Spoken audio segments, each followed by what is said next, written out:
the shorts are being blown up.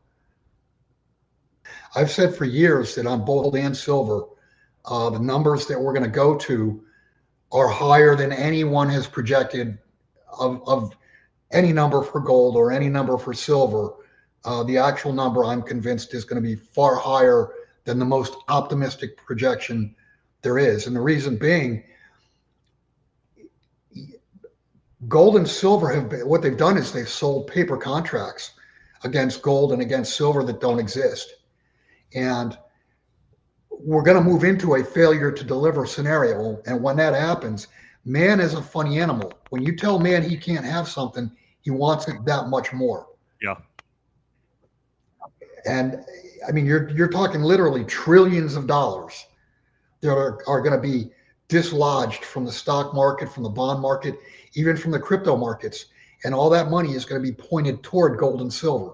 Those markets, I mean, especially silver being so small, they cannot handle the type of capital that's going to be heading toward a safe haven or the safe havens.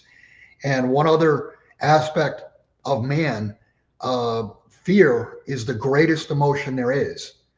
And people are going to be moving money into gold and silver, not out of greed because, I could buy gold at 50 and I can sell it at 100 or 200 or whatever. That's not going to be the motivator. The motivator is going to be fear of losing everything in other markets and putting that money into something that is a safe haven and cannot bankrupt. That's the whole key. They can't bankrupt in a world that is defaulting. Well, you remember the big lines that we saw a month ago in China and in Australia and in other parts of the world, where people were just waiting like blocks and blocks, in line from the entranceway of these different bullion sites. And that was, there was no shortage of silver or gold or anything of that matter. It was just a huge price spike. One could argue that, it was mainly driven by shortage. Go ahead. There was a shortage. That's true. There was in China. There was in China, but also there were limits on the amount that customers could cash and carry out. So they did try to ration what supply they had. Yeah, and that's like that's just a fraction of the kind of scenario that we're kind of thinking up in our heads, because there's no real. There was no danger of the fiat currencies are devaluing. You look at the money supplies of the U.S. dollar, the RMB, the euro, the Japanese yen, all of them. They're all going up at the same time. But there's no real imminent threat that your currency is going to be devalued to the point where you have to go out and spend whatever you have and procure the metals ASAP. But that was a very small sample of what was to come. And it was pretty big. Those lines were pretty big. Especially in Asia. Right. Well, the biggest lines you don't see, and I don't see. Nobody sees them. The biggest lines are the electronic lines. Mm-hmm. Once you get full-fledged movement from family offices, hedge funds, they're smelling blood in the water. Once we get to that point, it's going to make what we've already seen look like not even just barely a starter. Yeah, and we're already starting to see crypto sell off. Bitcoin is down to 90,000 some odd dollars, but gold and silver have both held on fairly steadily. It appears that crypto is highly correlated to the NASDAQ, which is atypical of a safe haven asset like gold, and to somewhat of an extent to silver as well. Silver does have some industrial usage too, but when I look at silver and I hear these arguments that silver is more industrial than monetary, but doesn't the fact that silver have utility kind of make it more valuable than gold? Or the fact that silver has more utility than gold, shouldn't that make it more valuable? Holding the supply side constant? Yeah, well, silver's got many, many uses. It's not just industrial. You've got technological, you have medicinal. Go back hundreds of years. You remember the term, he was born with a silver spoon in his mouth. Well, only the wealthy people could afford silverware. And the reason they used silverware was because the antibacterial properties. the antibacterial that properties of silver. Right, exactly. Gold is basically strictly money, and silver for several thousand years was also money, but it has other uses. It has more uses than any other element on the planet. Yeah. Well, I also know that the fiat currencies are in trouble. We've looked at money supply on this channel before. Money supply, not just in the U.S., but across all the other currencies is going up.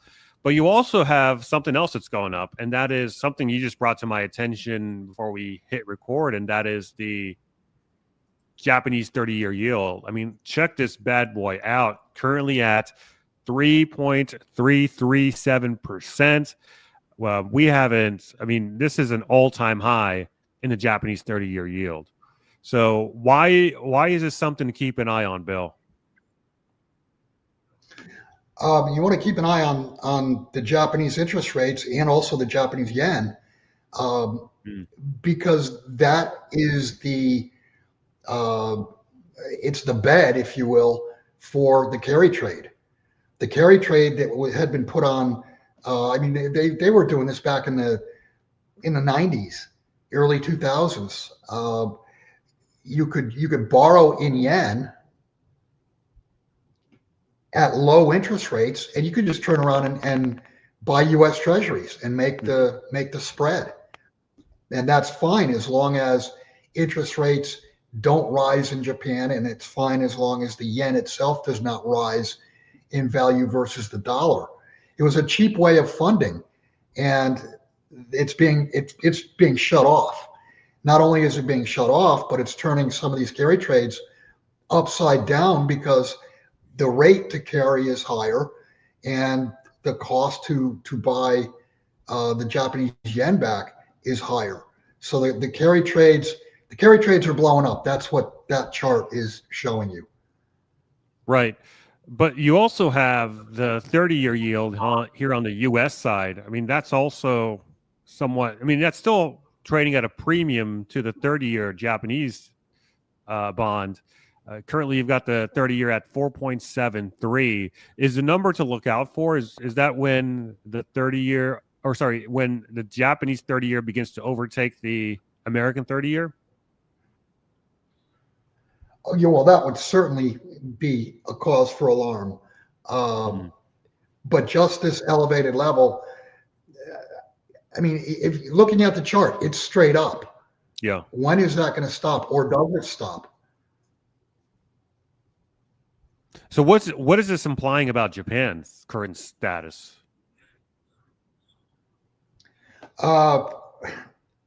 In my opinion, I mean, look at the debt to GDP level in Japan. I mean, they're at what, 300% or thereabouts. Oof. And you go back into the 1970s and early 80s. I remember when I was in college in the early 80s, any country that got to 100% debt to GDP, they were opening the door to Banana Republic land. And now there's hardly any countries around the world that are under 100% debt to GDP. I mean, the U.S., the issuer of the world's reserve currency, is at 130%. Back in 1980, the United States would have been considered a banana republic. And actually, I mean, as an aside, if you look at the rule of law and the things that are happening in the United States, there's an argument we are a banana republic, financially and judicially. Well, it does appear like the controllers or the elites or whatever you want to call them, they're just plundering everything before this entire ship comes down. They got to get while the getting's good. Right, and that goes along with what we've talked about before, the great taking. They know it's coming. I mean, isn't this 50-year and the mortgage? One thing about that's a joke, the 50-year mortgage. I mean, that is absolutely hilarious. I posted, when the day that came out, I posted to my website, a couple articles on that. And that is That is so bad. That is so, yes, it lowers the monthly payments, but it's putting people on the gerbil treadmill. It's just, that is stupid, in my opinion. I did want to mention the other thing with gold and silver. You've got the two markets. You've got the paper market and you've got the physical market. And for years and years and years, the paper market acted like the tail on a dog that wagged the dog. In other words, paper markets made pricing. They priced the market. The problem now, because with COMEX and with LBMA, you have buyers that are lining up to take physical off the exchanges. The problem is they can't print gold and they can't print silver. The only thing they can do is print contracts that, when all is said and done, they cannot perform, which makes them worth zero. All I'm getting at is the physical markets are taking over here. Yeah. And we saw that happen a few weeks ago when we had this point of backwardation in silver. And now the gold spot market is getting awfully close to the futures price in gold as well.